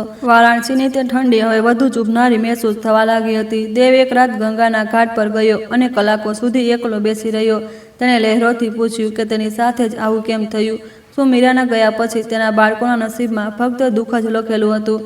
તેને પોતાના દિવગન સસરાની વાતો યાદ આવી, જેમણે તેને કર્મના સિદ્ધાંત વિશે જણાવ્યું હતું. તેને લાગ્યું કે કદાચ આ તેના છેલ્લા 5 જન્મોના કોઈ ફળ છે જેને તે ભોગવી રહ્યો છે. પરંતુ પછી તેણે અર્જુનની માસૂમ મુસ્કાન યાદ આવી અને તેણે ખુદને ફરીથી મજબૂત કરવાનો ગહેરો સંકલ્પ લીધો. ઘેર પાછા ફરતા તેણે જોયું કે કવિતા ફરીથી અર્જુન પર ચીસ પાડી રહી હતી, કારણ કે તેણે કવિતાના બિસ્તર પર થોડુંક પાણી ઢોળી દીધું હતું. દેવનો સબ્ર તૂટી ગયો અને તેણે કવિતાનો હાથ ઝટકી દીધો. તેણે સ્પષ્ટ કરી દીધું કે ભલે તે ગર્ભવતી હોય કે ન હોય, તે બાળકો પર હાથ નહીં ઉઠાવે. કવિતાએ ફરીથી ડ્રામેબાજી શરૂ કરી, પરંતુ દેવ હવે તેની વાતોમાં આવવાનો નહોતો. તેણે અંજલિને પાસે બોલાવી અને સૌની સામે કહ્યું કે આ ઘરની માલકીન હવે ફક્ત અંજલિ માનવામાં આવશે. તે રાત ઘરમાં ખૂબ અશાંતિ હતી. કવિતાએ ખાવાનું ન બનાવ્યું અને રૂમમાં બંધ થઈને રડતી રહી. દેવે પોતે અંજલિ સાથે મળીને ખાવાનું બનાવ્યું અને અર્જુનને ખવડાવ્યું. તે ત્રણેય મળીને એક સાથે ભોજન કર્યું, જે એક નાના સુખદ બદલાવનો સંકેત હતો. પરંતુ બહારની હવાઓ હવે વધુ તેજ થઈ ગઈ હતી, જેમ કોઈ નવું તોફાન આવવાનું હોય. દેવને ડર હતો કે તેનું આ નાનકડું પરિવાર ક્યાંક વિખેરાઈ ન જાય. તેણે ભગવાન પાસેથી શક્તિ માંગી કે પોતાના માસૂમ બાળકોની રક્ષા કરી શકે. અધ્યાયના અંતમાં દેવે બારીમાંથી દૂર ગંગા તરફ જોયું. તેને મહેસૂસ થયું કે તેની લડાઈ હજી પૂરી નથી થઈ, પરંતુ આ તો બસ શરૂઆત છે. તેણે પોતાની પત્ની અને બાળકો વચ્ચે એક ન્યાયપૂર્ણ સંતુલન બનાવવું પડશે, જે કે અસંભવ લાગી રહ્યું હતું. અંજલિ તેના બાજુમાં સૂઈ રહી હતી. તેનો ચહેરો હવે થોડો શાંત હતો. અર્જુન પણ હવે દૂધ પીને ચેનથી ઊંઘે સૂતો હતો. દેવે પોતાની મુઠ્ઠીઓ ભીંસી, કારણ કે તેને ખબર હતી કે કાલ ફરીથી એક નવો સંઘર્ષ તેની આતુરતાથી રાહ જોઈ રહ્યો હશે. સમયનું પૈડું પોતાની ગતિથી ફરતું રહ્યું અને વારાણસીની ગલીઓમાં હવાઓ બદલાતી રહી. કવિતાના ગર્ભમાં પડી રહેલો શિશુ હવે જન્મ લેવાની નજીક હતો અને આની સાથે જ તેનો અહંકાર પર પોતાની ચરમસીમા પર પહોંચી ગયો હતો. તેને વિશ્વાસ નહોતો કે તેનો પુત્ર આ ઘરનો અસલી ઉત્તરાધિકારી હશે અને તે અર્જુન અને અંજલિને પૂરી રીતે બહાર કરી દેશે. દેવે પણ તેની દરેક ઈચ્છા પૂરી કરી. તેને પૌષ્ટિક ભોજન અને આરામ આપ્યો, આ આશામાં કે કદાચ સંતાનનું સુખ કવિતાના કઠોર હૃદયને કોમળ બનાવી દેશે. એક વરસાદવાળી રાતને કવિતાએ એક પુત્રને જન્મ આપ્યો. તેનું નામ રોહન રાખવામાં આવ્યું. આખા મહોલ્લામાં મીઠાઈઓ વેચવામાં આવી અને ઉત્સવનો માહોલ હતો. પરંતુ તે ખુશી વધુ સમય સુધી ન ટકી શકી. રોહન જન્મથી જ ખૂબ દુર્બળ હતો અને તેના રડવાનો અવાજ ખૂબ જ ધીમો અને ડરામણો હતો. દેવને લાગ્યું કે કદાચ સમયની સાથે બધું ઠીક થઈ જશે, પરંતુ નિયતિએ કંઈક બીજું જ ભયંકર વિચારી રાખ્યું હતું. અંજલિએ જ્યારે પોતાના નાના ભાઈને જોયો તો તેને દયા આવી, પરંતુ કવિતાએ તેને પાસે આવવાથી ના પાડી દીધી. સૌથી મોટી સમસ્યા ત્યારે શરૂ થઈ જ્યારે રોહન દૂધ પીવાથી પૂરી રીતે ના પાડી દીધી. કવિતાએ તેને પોતાનું દૂધ પીવડાવવાની કોશિશ કરી, પછી ગાયનું તાજું દૂધ મંગાવ્યું, પરંતુ બાળક એક ટીપું પણ ગળામાંથી નીચે નહોતો ઉતારી શકતો. તે દર વખતે દૂધ પીતા જ બુરી રીતે ખાંસવા લાગતો અને તેનો ચહેરો ભૂરો પડી જતો હતો. આ દ્રશ્ય જોઈને કવિતાના હાથ પગ ફૂલી ગયા અને તેને તે દિવસોની યાદ આવી જ્યારે તેણે અર્જુનને એક ટીપું દૂધ માટે તરસાવ્યો હતો. તેને લાગ્યું કે કદાચ આ કોઈ સાધારણ બીમારી છે જે જલ્દી ઠીક થઈ જશે. દેવે શહેરના સૌથી મોટા બાળરોગ વિશેષજ્ઞોને બોલાવ્યા અને રોહનની તપાસ કરાવી. ડોક્ટરોએ ઘણી પ્રકારના પરીક્ષણો કર્યા, પરંતુ તેમને કોઈ શારીરિક કમી નજર ન આવી. તેમણે તેને એક રહસ્યમય સમસ્યા જણાવી અને કહ્યું કે બાળક માનસિક કે દૈવિક કારણોથી દૂધ સ્વીકાર નથી કરી શકતો. કવિતા પાગલોની જેમ મંદિરો અને દરગાહોના ચક્કર કાપવા લાગી, પરંતુ ક્યાંયથી કોઈ રાહત ન મળી. રોહનનું શરીર ધીમે ધીમે સુકાવા લાગ્યું અને તેના હાડકાં દેખાઈ દેવા લાગ્યા, બિલકુલ તેમ જ જેમ થોડા સમય પહેલા અર્જુનની હાલત હતી. વારાણસીના ઘાટો પર હવે આ ચર્ચા ફેલાઈ ગઈ કે કવિતાને તેના કર્મોનું ફળ મળી રહ્યું છે. લોકો દબાયેલી અવાજમાં કહેવા લાગ્યા કે જેણે એક અનાથ બાળકને દૂધ માટે તરસાવ્યો, આજે તેનું પોતાનું બાળક દૂધના એક ટીપાને તરસી રહ્યું છે. આ કર્મનો સિદ્ધાંત હતો જે હવે પ્રત્યક્ષ સ્વરૂપથી કવિતાની સામે ઊભો હતો. તે ઘર જ્યાં ક્યારેક ષડયંત્રો રચાતા હતા, હવે ફક્ત એક બીમાર બાળકના સિસકારાઓ અને એક માના વિકાલ વિલાપથી ગુંજી રહ્યું હતું. કવિતાની રાતોની ઊંઘ અને દિવસનું ચેન પૂરી રીતે ઉડી ગયું હતું. કવિતા જ્યારે પણ રોહનને ખોળામાં લઈને બેસતી તેને અર્જુનનો તે ચહેરો યાદ આવતો જે દૂધ માટે રડી રહ્યો હતો. તેને તે શબ્દો યાદ આવતા જે તેણે બિલાડીને દૂધ પીવડાવતી વખતે કહ્યા હતા. પશ્ચાતાપની અગ્નિ તેને ભીતર સળગવા લાગી હતી, પરંતુ તેનો અહંકાર તેને પૂરી રીતે ઝૂકવા નહોતો દઈ રહ્યો. તે ભગવાનની સોદાબાજી કરવાની કોશિશ કરતી, પરંતુ તેને મહેસૂસ થતું કે તેની પ્રાર્થનાઓ છતથી ટકરાઈને પાછી આવી રહી હતી. તેની પાસે હવે દુનિયાની બધી સુખ સુવિધાઓ હતી, પણ પોતાના બાળકને પીવડાવવા માટે એક ટીપું દૂધ ન હતું. રોહનની હાલત દિવસે ને દિવસે બગડતી જઈ રહી હતી અને તે ભૂખથી વિલખતો રહેતો હતો. દેવે પોતાની બધી જમા પૂંજી ઇલાજમાં લગાવી દીધી, પરંતુ કોઈ સુધાર ન થયો. અંજલિ ચૂપચાપ એક ખૂણામાં બેસીને આ બધું જોતી અને મનોમન ભગવાનથી રોહનના જીવની ભીખ માંગતી. તે જાણતી હતી કે તેના ભાઈની એમાં કોઈ ભૂલ નથી. અર્જુન હવે સ્વસ્થ થઈ ચૂક્યો હતો અને તે પોતાના નાના ભાઈની પાસે જવાની કોશિશ કરતો, પરંતુ કવિતા તેને નફરતભરી નજરોથી જોઈને પાછળ ધકેલી દેતી હતી. એક રાત કવિતાએ સપનામાં જોયું કે મીરા તેની સામે ઊભી છે અને તેના હાથમાં તે જ ખાલી દૂધનો કટોરો છે. મીરાની આંખો ક્રોધથી લાલ હતી અને તે કહી રહી હતી કે જેવું વાવશો તેવું જ કાપશો. કવિતા ચીસ પાડીને ઉઠી અને તેણે જોયું કે રોહનનું શરીર બરફની જેમ ઠંડુ પડી રહ્યું હતું. તેણે તેને પોતાની છાતીથી લગાવી લીધો, પરંતુ તેમને મમતાનો તે અહેસાસ ન થયો જે એક માને મળવો જોઈએ. તેને લાગ્યું કે તે પોતે એક મરૂર સ્થળ બની ચૂકી છે જ્યાં જીવન નથી પાંગરી શકતું. પાડોશની મહિલાઓએ કવિતાને સલાહ આપી કે તે અર્જુનથી માફી માંગે અને તેને દૂધ પીવડાવે. કદાચ આનાથી તેના બાળક પર લાગેલો સાપ હટી જાય. કવિતાએ તેને અંધવિશ્વાસ કહીને ટાળી દીધું, પરંતુ તેના મનના કોઈ ખૂણામાં ડર બેસી ગયો. તેણે જોયું કે અંજલિ ચોરી છુપે રોહનના માથા પર હાથ ફેરવતી હતી અને તેના માટે પ્રાર્થના કરતી હતી. કવિતાને પોતાની હારનો અહેસાસ થવા લાગ્યો હતો. તેની સત્તા, જેના માટે તેણે માસૂમોને સતાવ્યા હતા, હવે રેતીના મહેલની જેમ તૂટી રહી હતી. દેવ પણ હવે કવિતાથી દૂર રહેવા લાગ્યો હતો, કારણ કે તેને લાગવા માંડ્યું હતું કે કવિતાના પાપ જ તેમના ઘરની બરબાદીનું કારણ છે. તેમના વચ્ચેનો સંબંધ હવે ફક્ત એક ઔપચારિક બોજ બનીને રહી ગયો હતો. દેવ પોતાનો મોટા ભાગનો સમય અર્જુન અને અંજલિ સાથે વિતાવતો, જેનાથી કવિતાની ઈર્ષા વધુ વધી જતી, પરંતુ હવે તેની પાસે લડવાની તાકાત નહોતી. તે ફક્ત પોતાના મરી રહેલા બાળકને જોઈ રહી હતી અને તેની આંખોની સામે હર પર તિલ તિલ કરીને દમ તોડી રહ્યો હતો. એક દિવસ એક પ્રસિદ્ધિ ઓઝાએ ઘેર આવીને કહ્યું કે આ ઘરની દિવાલોમાં એક અતૃપ્ત આત્માનો વાસ છે જે પોતાના બાળકો સાથે થયેલા અન્યાયનો બદલો રહી રહી છે. તેને કવિતાને સાર્વજનિક રૂપથી પોતાના પાપોનો સ્વીકાર કરવા અને પ્રાયશ્ચિત કરવા માટે કહ્યું, પરંતુ તે રાત તેને લાગ્યું કે ઘરની હવામાં ભારેપણું છે. તેને દરેક આહટમાં મીરાના પાયલનો અવાજ સંભળાવા લાગ્યો. તેનું માનસિક સંતુલન બગડવા લાગ્યું અને તે ખુદથી વાતો કરવા લાગી હતી. રોહનનું રડવું હવે બંધ થઈ ગયું હતું, કારણ કે તેની પાસે ચીસ પાડવાની પણ શક્તિ નહોતી બચી. તે બસ પોતાની મોટી મોટી આંખોથી માને જોતો રહેતો, જેમ પૂછી રહ્યો હોય કે તેને આ દુનિયામાં કેમ લાવ્યો. કવિતાએ હતાશામાં આવીને જમીન પર પડેલા દૂધને ચાટવાની કોશિશ કરી, જેમ અર્જુને એકવાર કર્યું હતું, આ વિચારીને કે કદાચ ભગવાનને તેના પર દયા આવી જાય. આ તેમની વ્યવસ્થા ચરમસીમા હતી. તેણે મહેસૂસ કર્યું કે અપમાન અને ભૂખનો સ્વાદ ખરેખર કેટલો કડવો હોય છે. વારાણસીની ગલીઓમાં ધુમ્મસ છવાયેલું હતું અને ગંગાની લહેરો ખૂબ શાંત હતી. દેવે ફેંસલો કર્યો કે તે રોહનને મોટા શહેરની હોસ્પિટલમાં લઈ જશે, ભલે તેના માટે તેને ઘર જ કેમ ન વેચવું પડે. પરંતુ ડૉક્ટરે જવાબ આપી દીધો હતો કે તે આ ચિકિત્સા વિજ્ઞાનની પરેની વાત છે. અંજલિએ પોતાની માની તસવીર સામે દીવો પ્રગટાવ્યો અને રડતા રડતા કહ્યું, માં, હવે બસ કરો. નાના ભાઈને માફ કરી દો. તે રાત ઘરમાં એક વિચિત્ર વીજળી કડકી અને પછી બધું શાંત થઈ ગયું. આગલી સવારે જ્યારે કવિતા ઉઠી તો તેણે જોયું કે અંજલિ રોહનને પોતાની ગોદમાં લઈને બેઠી હતી અને ધીમે ધીમે થપથપાવી રહી હતી. રોહનના ચહેરા પર એક શાંત મુસ્કાન હતી જે મહિનાઓ પછી આવી હતી.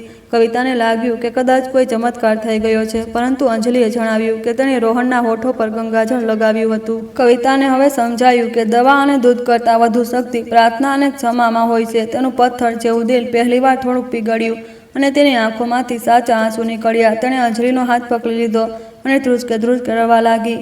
તેણે સ્વીકાર કર્યું કે એક અપરાધી છે અને તેણે અર્જુન સાથે ખૂબ ખરાબ કર્યું છે. તેણે દેવની સામે ઘૂંટણ ટેકવી દીધા અને પોતાની બધી ભૂલોની માફી માંગી. પરંતુ શું ફક્ત માફી માંગવી પૂરતી હતી? રોહનના શ્વાસ હજી પણ ખૂબ કમજોર હતા. દેવે તેનો સહારો આપીને ઉઠાવ્યો, પરંતુ તેની નજરોમાં હજી પણ સંદેહ હતો. કવિતાએ પ્રતિજ્ઞા લીધી કે તે હવેથી અર્જુનને પોતાના સગા દીકરાથી પણ વધુ પ્રેમ આપશે, પરંતુ કર્મનો સિદ્ધાંત આટલો સરળ નથી હોતો. કવિતાના પ્રાયશ્ચિત છતાં રોહનની સ્થિતિમાં ખૂબ ધીમી ગતિથી સુધાર થઈ રહ્યો હતો. આ તેના માટે એક લાંબી પરીક્ષા હતી. તેને દરરોજ અર્જુનની સેવા કરવી પડતી હતી, જેથી તે પોતાના પાપોનો બોજ ઓછો કરી શકે. તે હવે રસોડામાં સૌના માટે ખાવાનું બનાવતી અને સૌથી પહેલાં અર્જુનને ખવડાવતી. તેણે મીરાની તસવીરને પાછી પોતાની જગ્યા પર લગાવી અને દરરોજ સવારે તેની સાથે ક્ષમાયાચના કરવા લાગી. ઘરનું વાતાવરણ ધીમે ધીમે બદલાવા લાગ્યું હતું. અંજલિએ જોયું કે તેની સાવકીમાં હવે બદલાઈ રહી છે, પરંતુ તેને હજી પણ પૂરી રીતે ભરોસો ન હતો. તે હંમેશા રોહનની પાસે ઢાલ બનીને ઊભી રહેતી. દેવે જોયું કે કવિતા હવે રાતોના જાગીને રોહન અને અર્જુન બંનેની દેખભાળ કરતી હતી.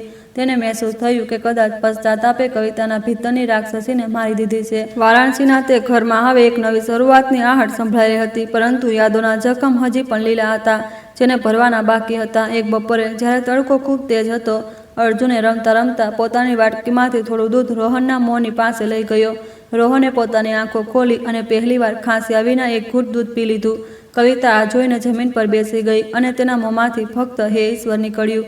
આ તે માસૂમ બાળકની ઉદારતા હતી, જેણે પોતાની સાવકીમાના બાળકને જીવનદાન આપ્યું હતું. અર્જુનની તે નાનકડી ક્રિયાએ તે કરી બતાવ્યું, જે હજારો રૂપિયાની દવાઓ નહોતી કરી શકી. આ ઘટનાએ કવિતાના અહંકારને પૂરી રીતે નષ્ટ કરી દીધો.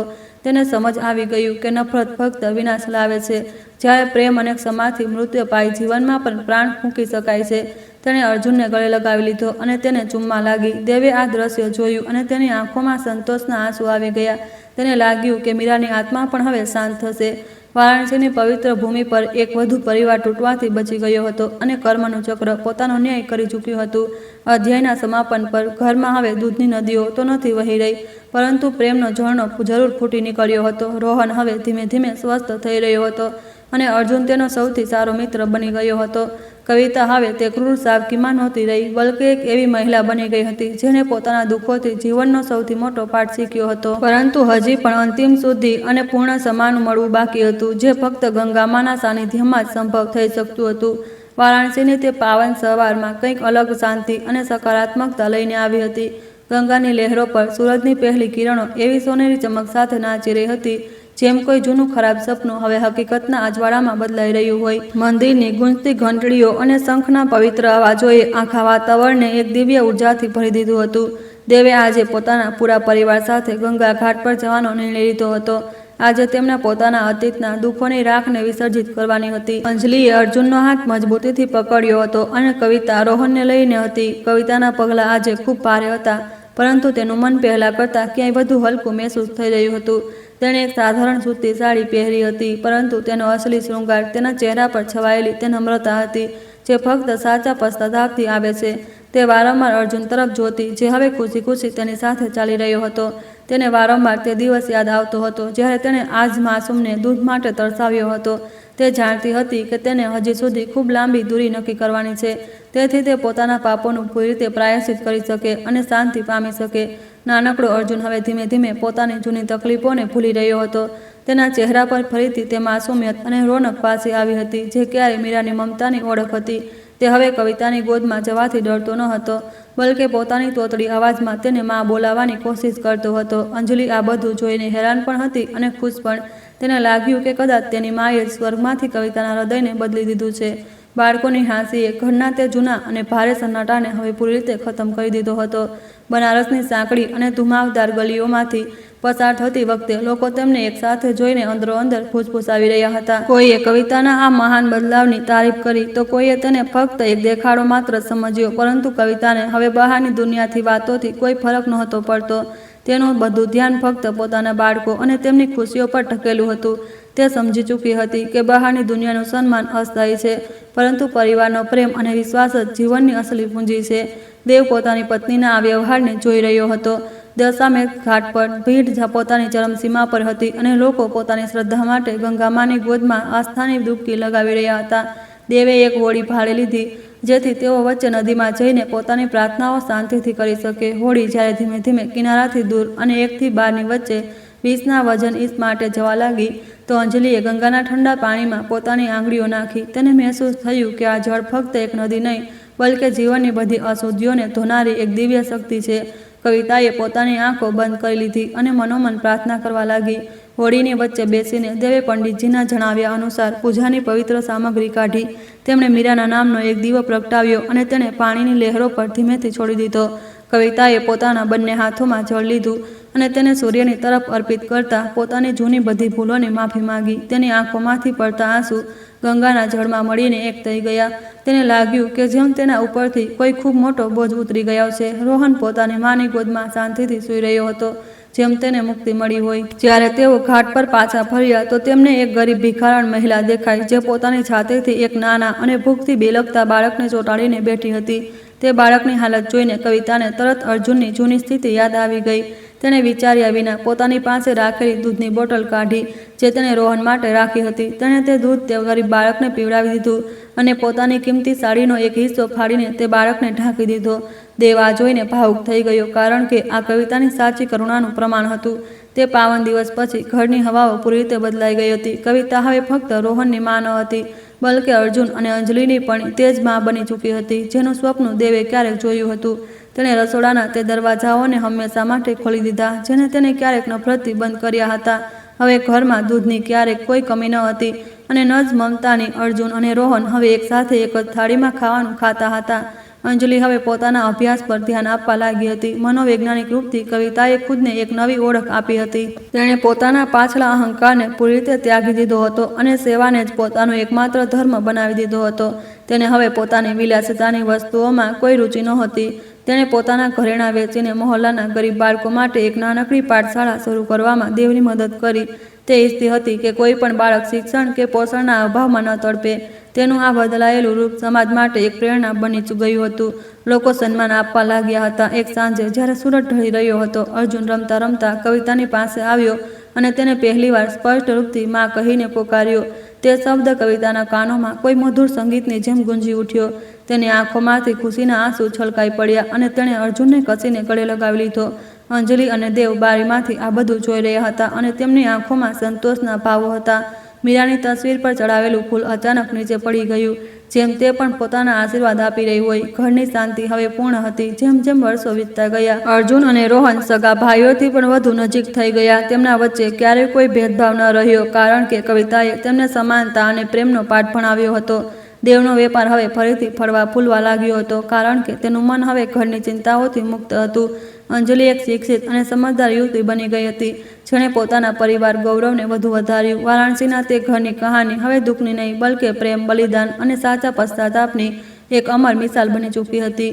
દેવે મહેસૂસ કર્યું કે તેની પત્નીના ભીતરની રાક્ષસી હવે મરી ચૂકી છે અને એક કોમળ માનો જન્મ થયો છે. તે અવારનવાર રાતને બાળકોને સૂતા જોઈને અને ઈશ્વરનો ધન્યવાદ કરતો. તેણે શીખ્યું કે જીવનમાં ભૂલો કરવી આસાન છે, પરંતુ તેમને સુધારવી અને માફી માંગવી સૌથી કઠિન કામ છે. કવિતાએ તેના ઘરને ફરીથી મંદિર બનાવી દીધું હતું. તે હવે ત્યાં ગાડીઓની જગ્યાએ પ્રાર્થનાઓ અને નફરતની જગ્યાએ ફક્ત પ્રેમ હતો. દેવે નક્કી કર્યું કે તે હવે પોતાનું બાકી જીવન સેવામાં જ વિતાવશે. ઘરના પાછળના ભાગનો તે બગીચો, જે ક્યારેક સુકાઈ ગયો હતો, હવે ફરીથી હરિયાળો થઈ ગયો. ત્યાં ચમેલી અને ગુલાબના ફૂલ ખીલી રહ્યા હતા, જેની ખુશ્બુ આખા ઘરમાં મહેકતી હતી. કવિતા દરરોજ સવારે તે છોડને પાણી આપતી અને મીરાની યાદમાં એક દીવો પ્રગટાવતી. તેને મહેસૂસ થતું કે મીરા તેની આસપાસ જ છે અને તેને રસ્તો બતાવી રહી છે. આ આધ્યાત્મિક જોડાણ તેના પશ્ચાતાપને વધુ ગહેરો અને સાર્થક બનાવી દેતો હતો. ઘરનો ખૂણે ખૂણો હવે સકારાત્મક ઉર્જા પૂરી રીતે ભરેલો હતો. દીપાવલીના દિવસે ઘરને હજારો દીવાઓથી સજાવવામાં આવ્યું હતું. આ ફક્ત રોશનીનો તહેવાર ન હતો, બલકે અંધારા પર વિજય હતી, જેણે ક્યારેય આ ઘરને પોતાની પકડમાં લઈ લીધું હતું. કવિતાએ પોતે પોતાના હાથોથી અંજલિ અને અર્જુન માટે નવા કપડાં સીવ્યા હતા. આ વખતે અર્જુનને કોઈ અંધારા રૂમમાં બંધ નહોતો કરવામાં આવ્યો, બલકે તે સૌથી આગળ ઊભો રહીને દીવા પ્રગટાવી રહ્યો હતો. દેવે પોતાની પત્ની તરફ જોયું અને તેને લાગ્યું કે તેની તપસ્યા સફળ થઈ ગઈ છે. ખુશીઓની ગૂંજ સંભળાઈ રહી હતી. કવિતાએ પોતાના અનુભવોને એક ડાયરીમાં લખવાનું શરૂ કર્યું, જેથી આવનારી પેઢી આ જાણી શકે કે કર્મનું ફળ કેવું હોય છે. તેણે લખ્યું કે એક ટીપું દૂધ જે મેં છીનવ્યું હતું, તેણે મને સાગરભર આંસુ આપ્યા. તેની આ ઈમાનદારી તેના ચરિત્રની મહાનતાને દર્શાવતી હતી. તેણે પોતાના બાળકોને શીખવ્યું કે દુનિયામાં સૌથી મોટી દોલત દયા છે. રોહન હવે પૂરી રીતે સ્વસ્થ હતો અને તે પોતાના મોટા ભાઈ અર્જુનની છાયાની જેમ તેની પાછળ પાછળ ચાલતો હતો. તેમના વચ્ચેનું બંધન ખૂબ ગહેરું હતું. અંજલિએ ડૉક્ટર બનવાનો ફેસલો કર્યો, જેથી તે બાળકોની મદદ કરી શકે જે કુપોષણનો શિકાર હોય છે. તે કવિતાની સૌથી મોટી સમર્થક બની ગઈ હતી. તે બંને વચ્ચે હવે સાવકીમાં અને દીકરીનો સંબંધ નહીં, બલકે બે સહેલીઓ જેવો સંબંધ હતો. દેવે અંજલિના અભ્યાસ માટે કોઈ કસર ન છોડી. બનારસની ગલીઓમાં અંજલિની સફળતાની કહાનીઓ સંભળાવા લાગી હતી. તેણે સાબિત કરી દીધું હતું કે સંઘર્ષથી જ ઇન્સાનનું વ્યક્તિત્વ નિખરે છે અને તે સમાજ માટે ઉપયોગી બની શકે છે. સમાજના જે વડીલોએ કવિતાને બચાવવાની કોશિશ કરી હતી તે હવે તેની સેવા ભાવના જોઈને શરમજનક હતા. તેમણે સ્વીકાર કર્યું કે કવિતાએ ખુદને બદલીને જે મિસાલ કાયમ કરી છે તે વિરલ છે. ગંગાના તટ પર થનારી સાંજની આરતીમાં હવે આખો પરિવાર એકસાથે સામેલ થતો હતો. ત્યાંના પૂજારી પણ તેમને આશીર્વાદ આપતી વખતે કહેતા હતા કે આ પરિવાર ભક્તિ અને શક્તિનું સંગમ છે. કવિતાનું માથું હવે ગર્વથી નહીં બલકે કૃતજ્ઞતાથી હંમેશા ઝૂકેલું રહેતું હતું. તે ખૂબ સારું હતું. તે કટોરો દૂધ જે ક્યારે વિવાદ અને ક્રૂરતાનું કેન્દ્ર હતો હવે તે ઘરમાં એક પ્રતીક બની ગયો હતો. કવિતાએ તેને સંભાળીને રાખ્યો હતો જેથી તે તેને હંમેશા પોતાની જૂની ભૂલોની યાદ અપાવતો રહે. તે હવે તેને સોનાની જેમ કિંમતી માનતી હતી. જ્યારે પણ કોઈ મહેમાન ઘેર આવતા તો તે પ્રેમથી દૂધ પીવડાવતી અને આતિથ્ય સત્કારમાં કોઈ કમી ન છોડતી. તેણે પોતાના ઘરને એક આશ્રમ જેવું બનાવી દીધું હતું જ્યાં દરેકનું સ્વાગત હતું. તેમની દયાળુતાની કોઈ સીમા હવે નહોતી રહી. વારાણસીની તે ભૂમિ જે મોક્ષની નગરી કહેવામાં આવે એ જ આ પરિવારને પણ માનસિક અને ભાવનાત્મક મોક્ષ પ્રદાન કર્યો. કર્મની ચક્કીએ જે પીસાઈ કરી હતી તેનાથી એક શુદ્ધ અને નિર્મળ ચરિત્ર નીકળીને બહાર આવ્યું હતું. દેવે પોતાની પત્ની સાથે બેસીને ગંગાની લહેરોને જોઈ અને મહેસૂસ કર્યું કે જીવન ખરેખર એક વહેતી નદી છે. ઉતાર ચઢાવ તો આવતા રહેશે પરંતુ જો આધાર પ્રેમ અને સત્યનો હોય તો કોઈ પણ તોફાન હોડીને ડૂબાડી શકતું નથી. તેમની યાત્રા હવે સફળ થઈ રહી હતી. અધ્યાયના અંતિમ ચરણોમાં આખો પરિવાર એકસાથે બેસીને રાતનું ભોજન કરી રહ્યો હતો. હસી મજાક અને પ્રેમભરી વાતોથી ઘર ગુંજી રહ્યું હતું. કવિતાએ અર્જુનની થાળીમાં થોડું વધુ ઘી નાખ્યું અને તેને દુલારથી ખવડાવ્યું. અર્જુને પોતાની નાની બહેન જેવી અંજલિને પોતાના મીઠાઈનો હિસ્સો આપ્યો. આ એક પૂર્ણ પરિવારની તસવીર હતી જેને કોઈને નજર ન લાગી શકે. દેવે પોતાની આંખો બંધ કરી અને પોતાની મૃત પત્ની મીરાને યાદ કરી. તેને લાગ્યું કે તે મુસ્કુરાઈ રહી છે. કહાનીનો અંત તે જૂના આંગણામાં થાય છે જ્યાં ક્યારેક નફરતની દિવાલો ઊભી હતી. હવે ત્યાં પ્રેમની વેલ ચડી રહી છે અને ફૂલોની ખુશ્બુ ચારે બાજુ ફેલાયેલી છે. તે કટોરો દૂધ જે ક્યારેક એક સજા હતો હવે એક આશીર્વાદ બની ચૂક્યો છે. કવિતાએ પોતાની આંખોમાં આંસુ લઈને આકાશ તરફ જોયું અને મહેસૂસ કર્યું કે તેને અંતતઃ શાંતિ મળી ગઈ છે. ગંગાની લહેરો હવે પણ તે પ્રાચીન ગીત ગાઈ રહી છે કે પ્રેમ જ સૌથી મોટું સત્ય છે. વિડીયો સારો લાગ્યો હોય તો લાઈક અને ચેનલને સબસ્ક્રાઈબ કરવાનું ભૂલતા નહીં. ધન્યવાદ.